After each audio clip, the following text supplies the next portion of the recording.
Thunderstruck by Merlos the Mad. Chapter 2. Short Circuit.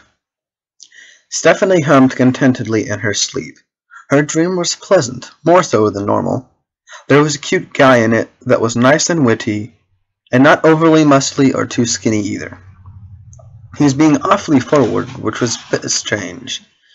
Stephanie hummed again, smiling, then frowned instead. The pulling at her clothes felt awfully real to her. What? Ah! Stephanie opened her eyes quickly, arms jerking slightly from the sudden realization someone really was pulling on her underwear.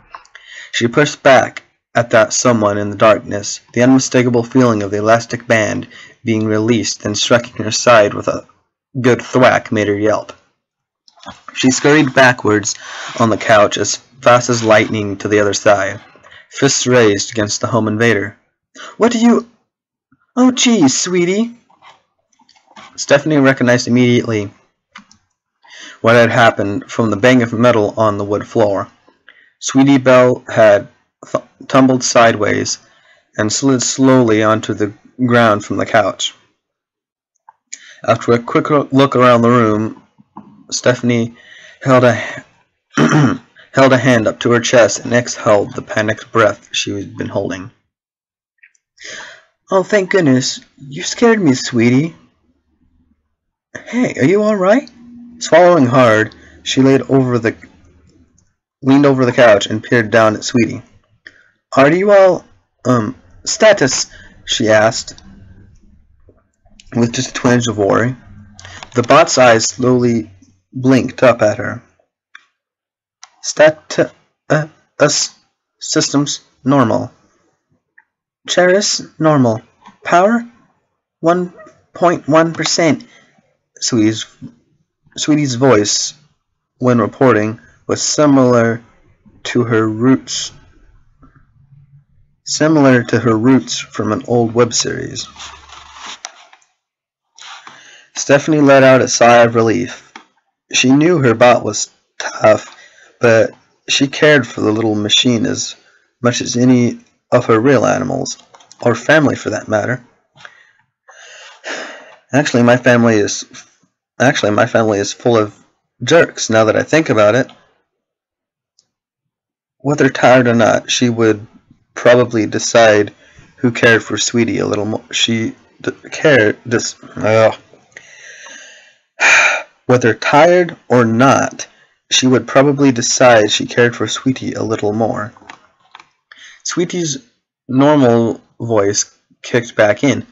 Steph, I'm hungry. It was tuned to sound quite a bit like the voice It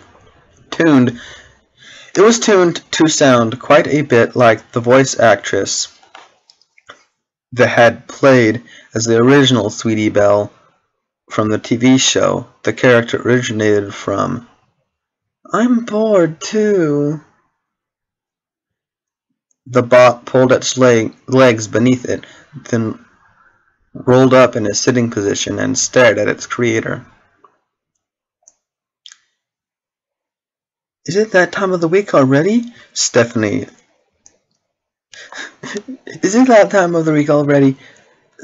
laughed at Sweetie's request, then sighed and readjusted her skewed underwear. I guess I should start sleeping in pajamas, or just let you plug yourself in, She stood up from the couch and planted a fist on her hip, taking up a mock stance of challenge. The unit continued to stare up at her. But you are just too cute. I don't think I could bear that at all. Stephanie bent down and patted Sweetie's head, causing her tail to wag slowly. It was slow, a sign that she would need power soon.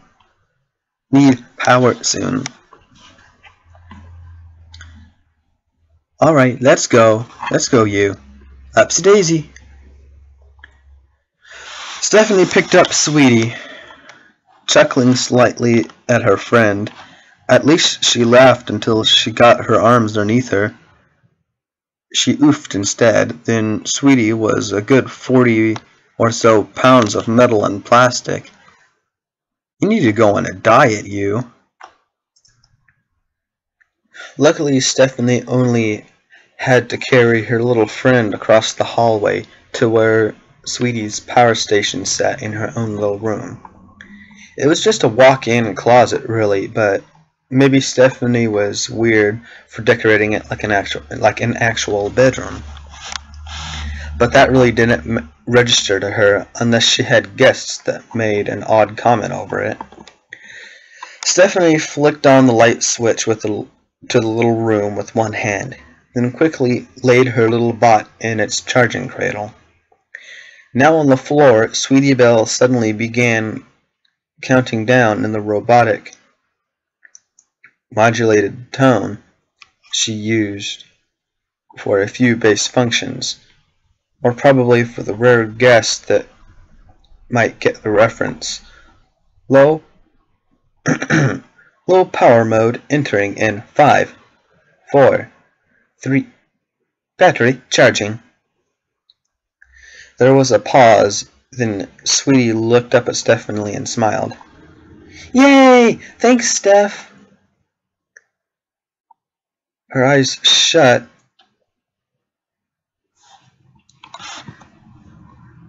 Her eyes shut in a complimentary manner, eyes turning back against her head and tail brushing the floor in an energetic way. Stephanie let out a tired breath from carrying the machine and shut off the light, then left the room promptly. The door to the closet clicked shut behind her. I should let her power herself. This is getting to be bothersome. She's a big girl now, certainly, after all, right? She giggled to herself, thinking about how long she had owned Sweetie for. Heck, she's much older than the others. I should probably upgrade her, too. The idea of charging her first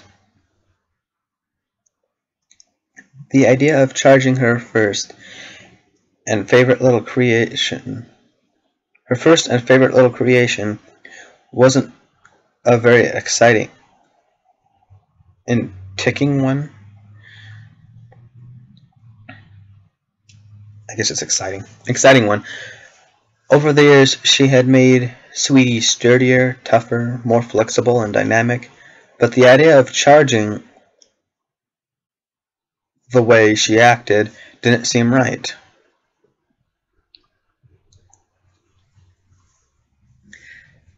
Steph liked the simplicity of her. Her other hobby projects were the complicated ones. Wow, how long has it been? 8 years? It seemed like Sweetie had been around much shorter time than that to her. As she spoke, Stephanie did not register the bright flash of light from outside her window. Instead, she covered her mouth with a hand and yawned big enough that she saw stars beneath her eyelids. How long was I asleep for? She patted her cheeks as she walked down the hall. She patted her cheeks as she walked down the hallway, then stretched with one arm over her head in an effort to work out the stiffness from sitting still so long. The clock hanging on the wall told her it was almost 10. 20 minutes? Was that it? I feel like I was asleep all night, or... A cracking noise boomed loud enough to make her house shake. Ah! Stephanie wailed out the scream of surprise and fear, which died slowly as the situation dawned on her. Immediately after, she felt ashamed that the boom had gone her the way it did. Her arms lowered themselves from clutching at one another. She sighed and turned to glow out the paned glass window. Really?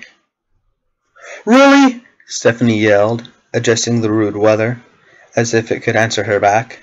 Surprising her again, it did so with a second crack of lightning.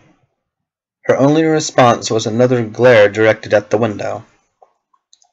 The sounds of Stephanie's animals distressing over the storm bothered her more than the storm itself. She found herself wondering worriedly if she had put all her strays and various critters away in their homes earlier. Stephanie cracked on the lights in the hall. Immediately, 4 or 5 cats, kittens, a skunk, a raccoon, 2 rabbits, and a plethora of other animals looked up from cages or scurried about, surprised by the light. Steph ran a hand through her hair and walked through the living room towards the kitchen, nimbly stepping over her adopted charges. Her home wasn't a shelter, not legitimately, but the upstairs areas certainly served as one. The seclusion of her basement was, in fact, where she tinkered and practiced with her tech hobbies.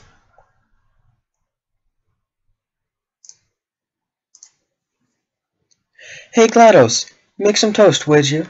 Stephanie said to the empty room. She sat at the kitchen's breakfast counter and turned on the television, picking up and moving a cat that had dawned to fall asleep in front of it. A robotic figure, which had probably been motionless, came to life where it had been curled silently in a far corner of the ceiling. Obediently, it wheeled over on its ceiling track from the next room into the kitchen. The optical eye it sported at its front lit up in a rich orange, then panned over to focus on Stephanie. It spoke in the typical smarmy tone of a certain AI from an old puzzle game. "Are you sure you wouldn't like some toast, some cake?" GLaDOS asked. GLaDOS asked its warrior wryly. "You're not that overweight after all." GLaDOS was, however, not a true AI like its namesake, despite the wide range of interesting dialogue and insults in her repository. Stephanie didn't bother looking up. "GLaDOS, toast. Save the act for when company's over." It must have been 24 hours since she last woke GLaDOS up. It would make more than one fat joke a day. That could get pretty old quickly otherwise. "Of course, toast, right away," GLaDOS droned back in a half-disinterested tone. Its glowing optic bathed the room in orange light as it turned around to make use of the kitchen's appliances. The gadget's voice was refreshing for Stephanie to hear, actually.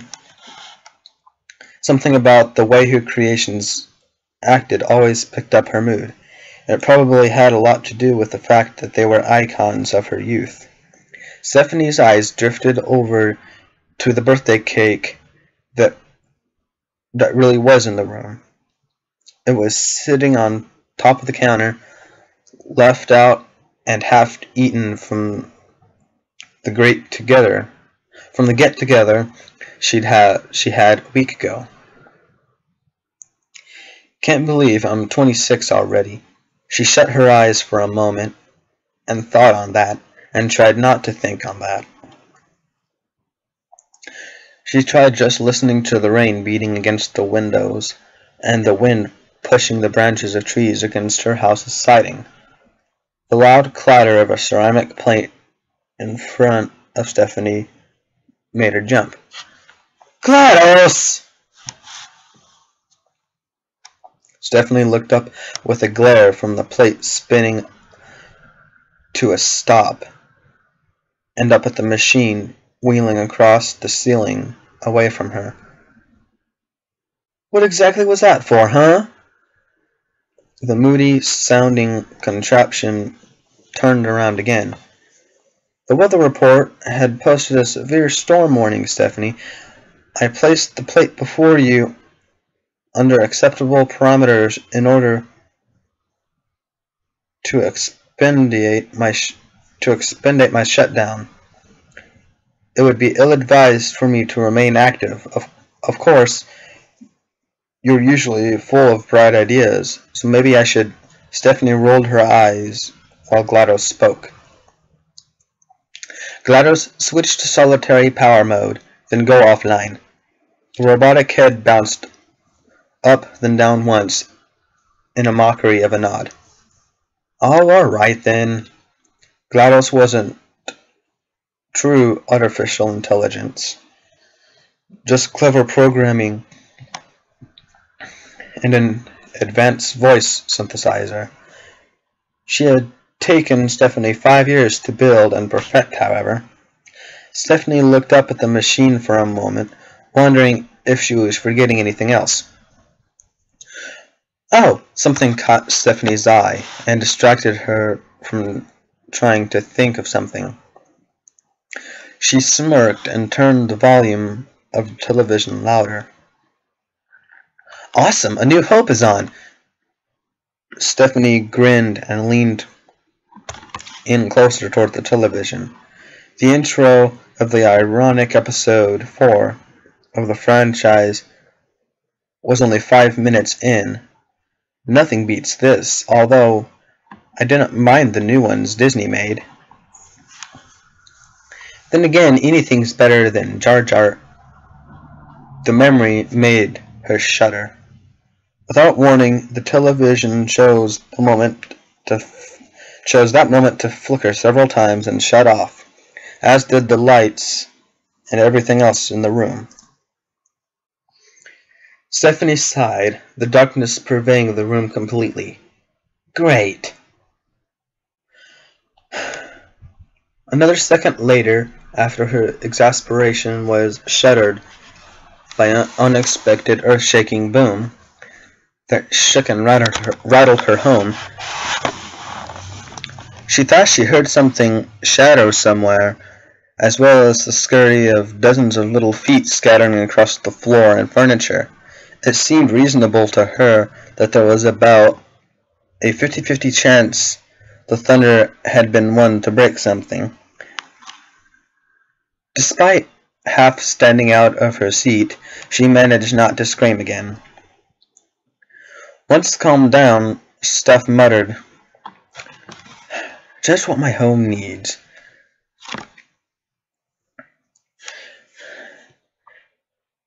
Now I've got to reset the breakers and clean up a mess, she grunted angrily over the realization, then felt around for her toast and took a bite, beginning to stand up in order to go flip the circuit breaker. She chewed the toast slower and slower, noticing a funny taste to the midnight snack. What the? The toast indeed tasted a little funny. Blah!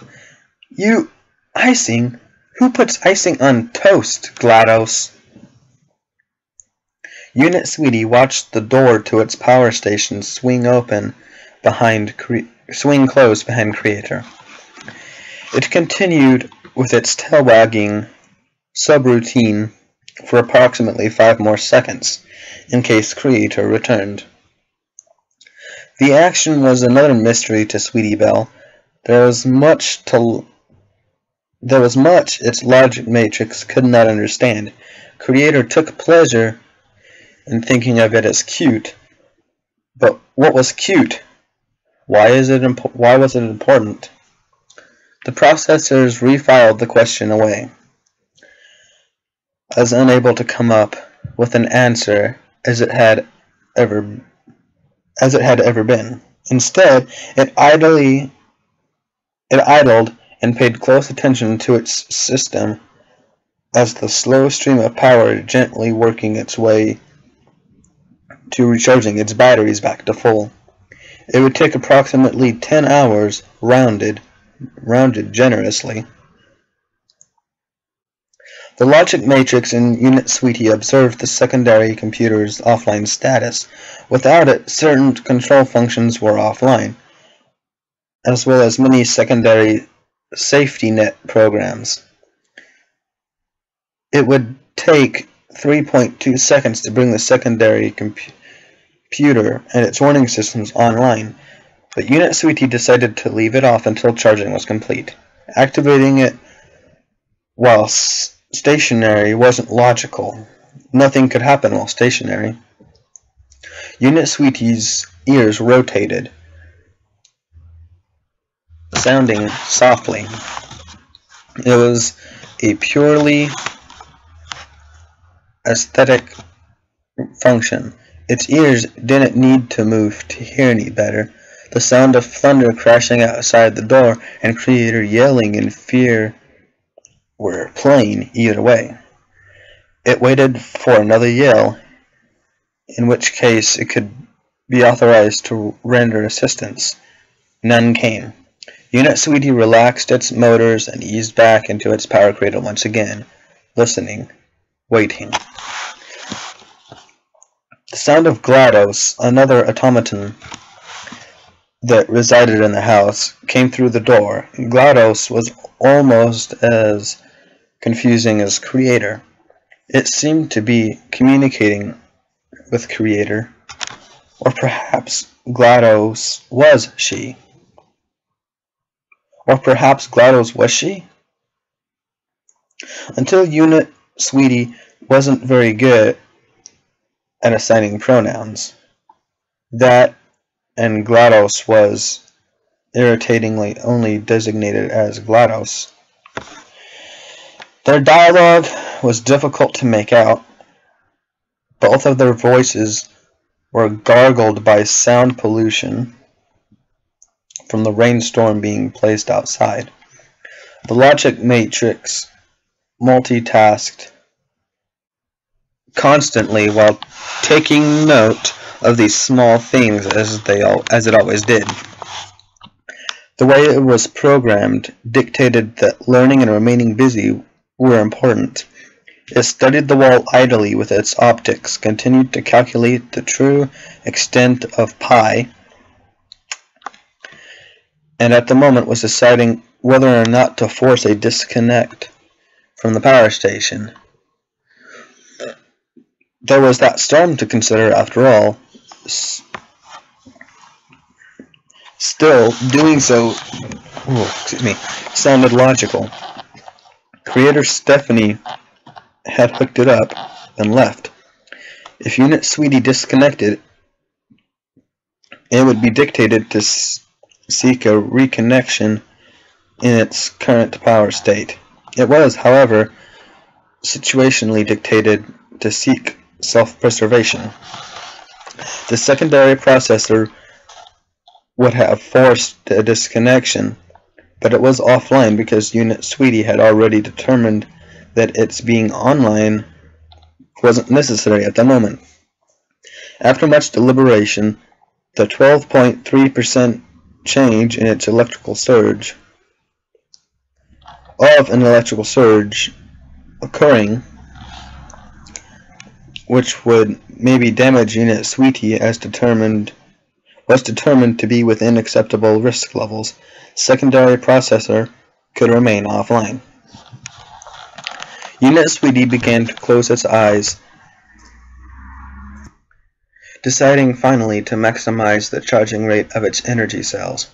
Just before Unit Sweetie deactivated its optics and entered voluntary low power mode, the lights in its small room flashed and flickered, upon finally going out completely. Just after, warnings began flashing from precisely 2.7 nanoseconds before Stephanie finally found the trash can in the kitchen, cursing as if she had just stubbed both big toes. She tossed out her ruined midnight snack and set about finding the basement door in the dark. The power still needed resetting after all.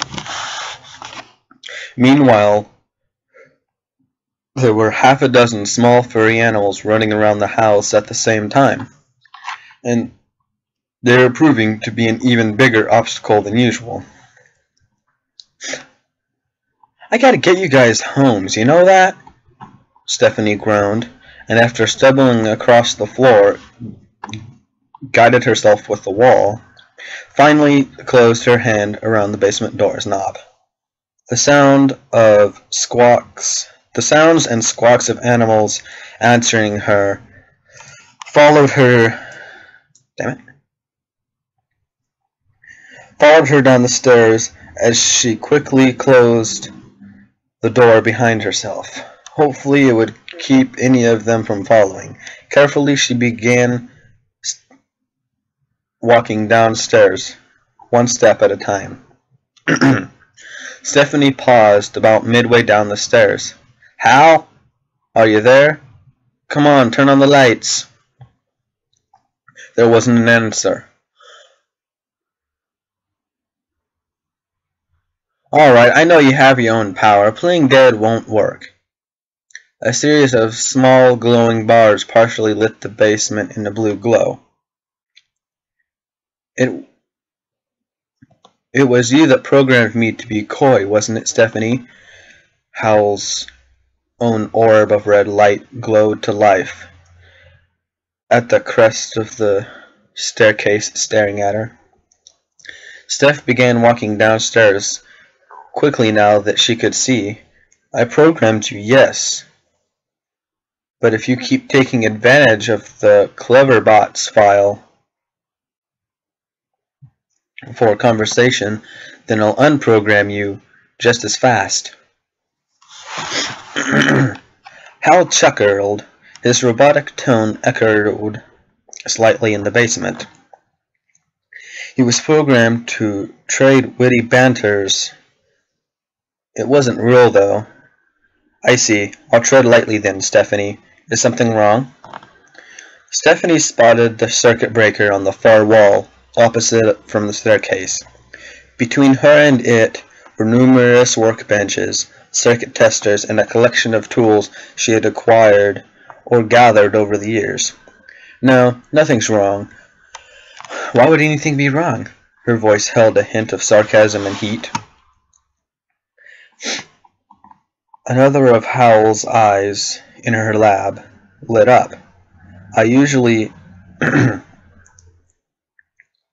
equate a rise in your body's heart rate with something being wrong. It tends to happen after you have a date or things don't go according." "Hal, offline." Stephanie scowled at the eye, which blinked off abruptly. She sighed, then stepped over to a pile of spare parts and various raw materials to reach over at the circuit breaker. She gave the box a flip. The main lights came back on, bathing the basement in a normal white light. "Ah, much better," Stephanie screamed as the circuit box burst into sparks. Fluorescent light bulbs all around the basement room burst, each making crackling sounds as the glass was pulverized. She dove away from the circuit box, moving this way and that to avoid the sparks, until it finally stopped. "Son of a... what? Hal?" There wasn't an answer. Stephanie took a deep breath, a hand over her heart. "Hal, online." A red light glowed to life on the wall once more. The voice he used was as slow and monotone as ever, but had a hint of question for once. Good heavens, what happened here?" Stephanie groaned over whatever her ill-advised home project was saying. "I don't know. I'm hoping you can tell me." The The red orb remained silent for a moment before speaking. There was a power surge. A large amount of electricity came back through the house's grid, circumventing the surge protectors. Stephanie's face worked into an expression of confusion, still a little too tired and slow to figure out right away what could have happened. That doesn't make any sense. A possibility emerged in her thoughts. After a blink of realization, she flung her hand to her forehead. Sweetie Belle! Stephanie dashed towards and up the stairs of the basement immediately, her retreat only partially lit by the glow of the scant remaining light. Hal's camera swiveled inside its lens, studying the debris and ruin of its subterranean home.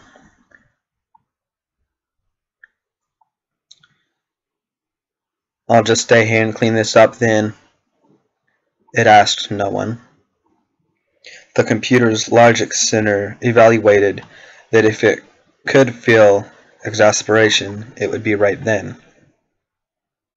And that's Chapter 2. Next up, Chapter 3.